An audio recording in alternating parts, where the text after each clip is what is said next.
दो तीन छोटी छोटी जो चीजें जो दिल्ली तक सुनाई पड़ी हैं कि मोदी और योगी में स्टैंड ऑफ है। फिर ये तय नहीं है कि आप चुनाव में जाएंगे कलेक्टिव लीडरशिप के साथ या आपके चेहरे के साथ। ये अफवाहें तो बार बार उठती हैं, हर बार उठती है। इसमें ना हम लोग इस पे बहुत ध्यान देते हैं, ना इधर इतना समय ही हमारे पास होता है कि इन अफवाहों का कोई जवाब दे सके।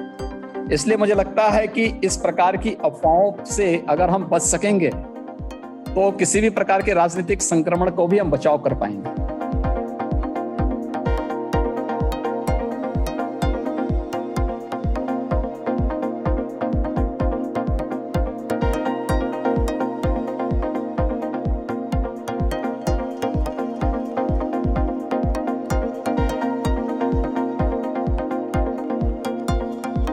सेकेंड वेव के बारे में लोगों ने तमाम प्रकार की बातें की, तमाम प्रकार की भ्रांत धारणाएं फैलानी शुरू की और यहां तक बोलना शुरू किया कि उत्तर प्रदेश में कोरोना अनियंत्रित हुआ। तो उसके बाद उन्होंने अन्य तमाम मुद्दे तराशने शुरू कर दिए कि नदी में 100 बहाए जा रहे हैं और भी तमाम बातें कहनी शुरू कर दी।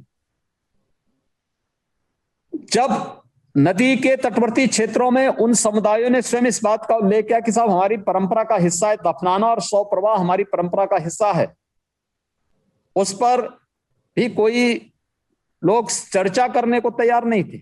आप 5 साल बाद आप चुनाव की तरफ बढ़ रहे हैं, आपने ऐसा कौन सा एक या दो चीज किया होगा जो सिस्टेमिक बदलाव है, जो प्रदेश में जो लगता है कि इसको लॉन्ग टर्म तक सस्टेन होगा? देखिए, उत्तर प्रदेश के ओवरऑल परसेप्शन को हमारी सरकार ने बदला है। उत्तर प्रदेश के प्रत्येक नागरिक के मन में सुरक्षा का बोध जागृत किया है। यही उत्तर प्रदेश है ना। समाजवादी पार्टी की सरकार में इस उत्तर प्रदेश में 300 से ज्यादा बड़े बड़े दंगे हुए थे और जब हमारी सरकार के 4.25 वर्ष का कार्यकाल पूरी यानी सफलतापूर्वक संपन्न हुआ है, एक भी दंगा यूपी के अंदर नहीं हुआ। आज यूपी सबसे पूरी तरह सुरक्षित है और यूपी की कानून व्यवस्था एक नजीर के रूप में मानी जाती है। दो तीन छोटी छोटी जो चीजें जो दिल्ली तक सुनाई पड़ी हैं कि मोदी और योगी में स्टैंड ऑफ है। फिर ये तय नहीं है कि आप चुनाव में जाएंगे कलेक्टिव लीडरशिप के साथ या आपके चेहरे के साथ। ये अफवाहें तो बार बार उठती हैं, हर बार उठती है। इसमें ना हम लोग इस पे बहुत ध्यान देते हैं, ना इधर इतना समय ही हमारे पास होता है कि इन अफवाहों का कोई जवाब दे सके। इसलिए मुझे लगता है कि इस प्रकार की अफवाहों से अगर हम बच सकेंगे तो किसी भी प्रकार के राजनीतिक संक्रमण को भी हम बचाव कर पाएंगे। एक पिटफॉल जो दिखता है, जिस तरह के एनएसए के केसेस इंपोज करती है आपकी पुलिस, जिस तरह से सेडिशन के केसेस जर्नलिस्ट पे लाद देती है, आपके एनएसए के केसेस 10 हाईकोर्ट के 10 डबल बेंचेस में लगभग 16 जज अलग अलग बैठ करके क्वैश किए हैं कि for non applicable of mine.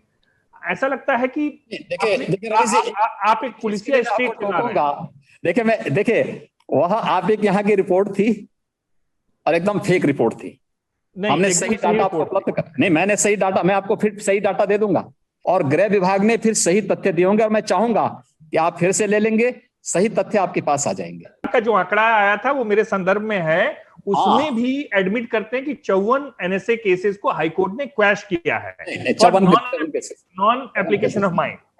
देखिए, हमने जो भी मामले दर्ज किए हैं, जिन्होंने भी कानून को हाथ में लेकर के प्रदेश के अंदर अव्यवस्था पैदा करने, अराजकता पैदा करने या व्यवस्था को बंधक बनाने का प्रयास किया है, वहीं पर ही वहां पे स्थानीय प्रशासन ने कार्रवाई की है। एक भी कार्रवाई को कोई पूर्वाग्रह से ग्रसित नहीं बोल सकता। सीए के दौरान किस प्रकार की रणनीति चल रही थी, अन्य तमाम स्तर पर किस किस प्रकार की कार्रवाई चल रही थी, वो किसी से छुपा हुआ नहीं है।